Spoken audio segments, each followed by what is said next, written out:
Salam angkasawan, ini Kapten Anda, Bit, dan saya ingin menyambut Anda ke kapal luar angkasa kami untuk eksplorasi galaksi kripto. Ini adalah lepas landasan pertama kami dan kami gembira Anda bersama kami dalam perjalanan baru yang mengasyikkan ke dunia cryptocurrency. Saya akan coba yang terbaik untuk membantu kalian memahami dan mengembangkan pengetahuan Anda melalui cryptocurrency. Dalam video hari ini, Anda akan belajar tentang 1. Apa itu Bitcoin? 2. Kenapa Bitcoin dicipta? 3. Kenapa Anda harus mempertimbangkan Bitcoin? Pertama, apa itu Bitcoin? Bitcoin adalah mata uang digital terdesentralisasi. Mari kita uraikan menjadi beberapa elemen penting. Pertama, Bitcoin terdesentralisasi. Sekarang apa artinya? Untuk kami memahami desentralisasi, Anda harus memikirkan tentang sentralisasi dan semua tentang keputusan dibuat oleh satu organisasi sahaja yang mengendalikan dan ahlinya hanya harus mengikuti.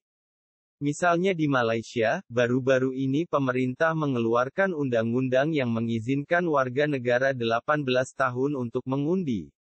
Ini bukan sesuatu yang bisa diputuskan oleh rata-rata warga negara, ini diputuskan dan dilaksanakan dalam posisi kekuasaan di parlemen. Jadi seperti itulah sentralisasi, ada sistem kekuasaan pusat yang hanya perlu kita ikuti sebagai rakyat. Desentralisasi, kekuatan keputusan beralih dari beberapa orang di puncak organisasi ke semua orang yang mengambil bahagian hampir seperti demokrasi, satu orang mendapat satu undi dan Anda dapat melihat terjadi dalam cryptocurrency. Tidak ada organisasi atau kuasa tunggal yang dapat kawal Bitcoin. Misalnya, dibagikan ke semua orang yang mengambil bahagian dalam jaringan. Desentralisasi memberi Anda kuasa untuk mengendalikan cryptocurrency Anda sendiri.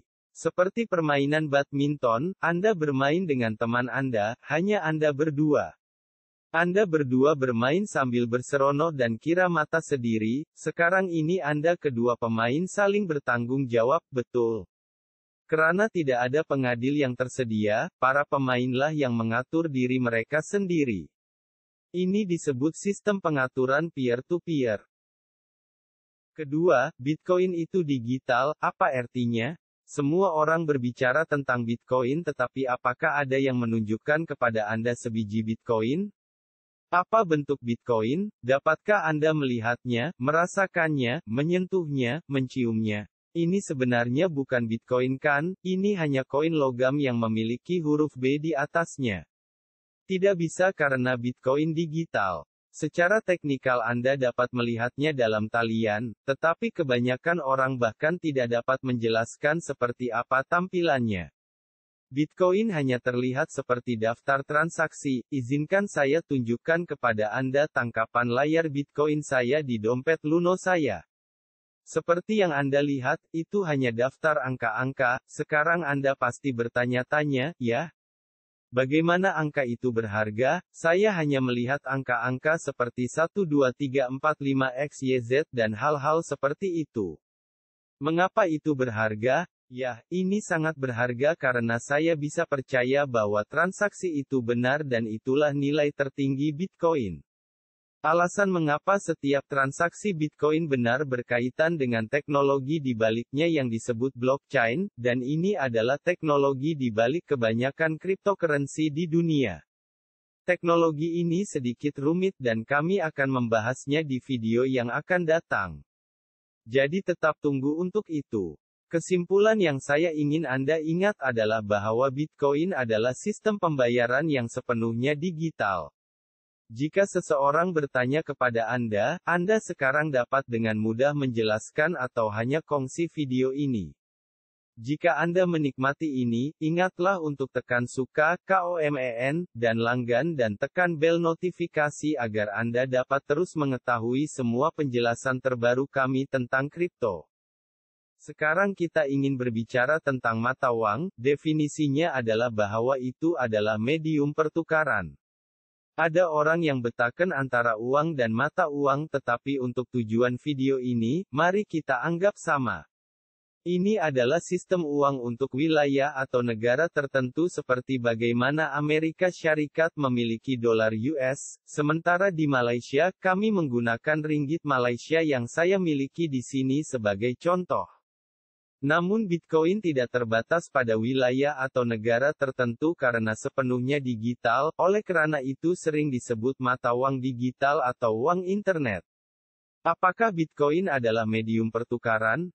Tanyakan diri Anda, berapa banyak kedai atau toko yang dapat Anda sebut menerima Bitcoin sebagai pembayaran barang dan perkhidmatan? Mungkin satu atau dua. Saya yakin Anda mungkin bahkan tidak bisa memikirkan siapapun di dekat Anda, bukan? Jika Anda memikirkannya, mungkin hal yang sama yang dapat saya pikirkan adalah Tesla, tetapi Anda tidak dapat beli Tesla di Malaysia masa sekarang. Inilah salah satu kelemahan Bitcoin, tidak dapat diterima secara luas untuk membeli keperluan seharian Anda. Satu lagi alasan adalah Bitcoin belum banyak diterima pakai di seluruh dunia. Alasan lain juga harga yang turun naik membuatnya sangat sulit untuk menjadi alat pertukaran yang stabil. Bayangkan jika Anda membeli satu roti canai hari ini dengan harga RM1 dan besok Anda mungkin perlukan RM2 untuk yang sama. Anda akan sangat tidak gembira, bukan? Itu tidak masuk akal, bukan? Aset yang turun naik dalam harga dan nilai seperti itu bukanlah medium yang sangat baik untuk pertukaran. Kami menginginkan stabil saat melakukan pembelian, sekarang ini tidak berarti bahwa itu sama sekali tidak mungkin kemudian, bila ramai diterima pakai akan menstabilkan Bitcoin. Sekarang, kami ingin memahami lebih dalam tentang sejarahnya.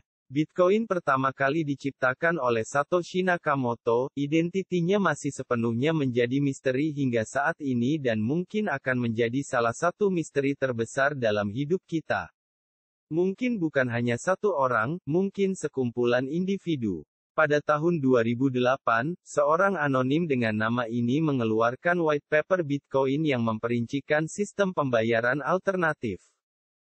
Tapi kenapa tahun 2008? Apa yang terjadi mencetuskan ciptaan Bitcoin? Itu adalah krisis keuangan 2008, singkatnya, krisis yang disebabkan oleh bank khususnya di Amerika Syarikat yang tidak bertanggung jawab dalam memberikan pinjaman kepada peminjam berisiko tinggi. Apa yang terjadi adalah orang-orang yang tidak dapat mengembalikan pinjaman mereka dan seluruh sistem keuangan jatuh, terutama mempengaruhi Amerika Syarikat tetapi karena globalisasi seluruh dunia merasakannya juga. Bitcoin diciptakan karena kegagalan sistem keuangan, mereka seharusnya melindungi uang kita. Kutipan Satoshi, akar ubi sebab mata uang konvensional adalah semua kepercayaan yang kepada bank sentral harus dipercaya, tetapi sejarah penuh dengan pelanggaran kepercayaan itu. Ada orang mungkin bertanya-tanya jika Satoshi menciptakan Bitcoin, bukankah itu berarti itu terpusat? Karena dia pencipta, dia kuasai segalanya, kan? Baiklah, saya beri contoh, seperti Albert Einstein menciptakan E sama dengan mc, tetapi semua bebas menggunakannya, bukan? Siapapun bebas menggunakannya. Teori yang sama dengan Bitcoin, protokolnya seperti teori matematika.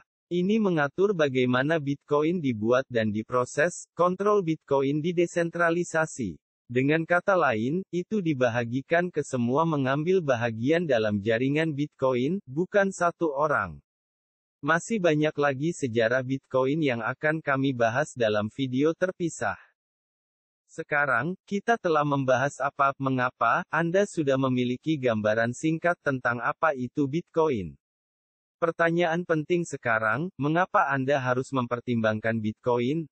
Karena kemajuan tidak dapat dihindari, itu pada dasarnya berarti bahwa suka atau tidak suka, segalanya akan berubah dan hal yang sama berkaitan dengan cryptocurrency.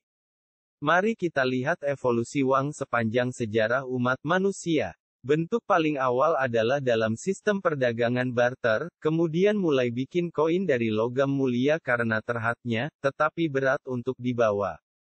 Tada, kemudian sampai pada penemuan uang kertas seperti yang kita gunakan sekarang ini, dengan internet sekarang kita memiliki angka-angka di bank online. Suka atau tidak suka, perubahan tidak dapat dielakkan. Dengan perkembangan teknologi selanjutnya, manusia semakin berusaha mencipta uang dengan lebih baik, lebih cepat, lebih selamat, dan sebagainya. Ini pendapat pribadi saya dan saya benar-benar percaya bahwa cryptocurrency cocok dengan langkah selanjutnya dalam evolusi uang.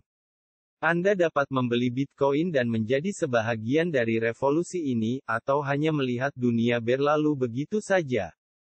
Jadi, jika Anda tertarik untuk melabur dalam cryptocurrency dan memiliki sebagian dari uang masa depan, saya ada kabar baik untuk Anda. Yang perlu Anda lakukan hanyalah mulai turun aplikasi Luno. Luno adalah pertukaran mata uang kripto pertama yang mendapatkan lisensi dan dikawal selia di Malaysia oleh Suruhanjaya Security, jadi Anda selamat menggunakannya. Setelah Anda muat turun, buka bagian hadiah dan masukkan kode hadiah khusus ini NUB8XT. Setelah Anda melakukannya, Anda dapat deposit dan membeli cryptocurrency. Beli minimal Rp250 mana main cryptocurrency, Anda akan menerima hadiah Bitcoin Rp25. Pastikan untuk memasukkan kode sebelum melakukan deposit dan pembelian. Saya akan meninggalkan pautan dalam deskripsi di bawah ini. Terima kasih telah menonton video ini mengenai Bitcoin. Jika menurut Anda, video ini informasi, kongsikan dengan teman dan keluarga Anda agar mereka juga mendapat manfaat. Sekali lagi, penafian singkat bahwa video ini tidak merupakan nasihat keuangan. Anda bertanggung jawab atas pilihan keuangan Anda sendiri.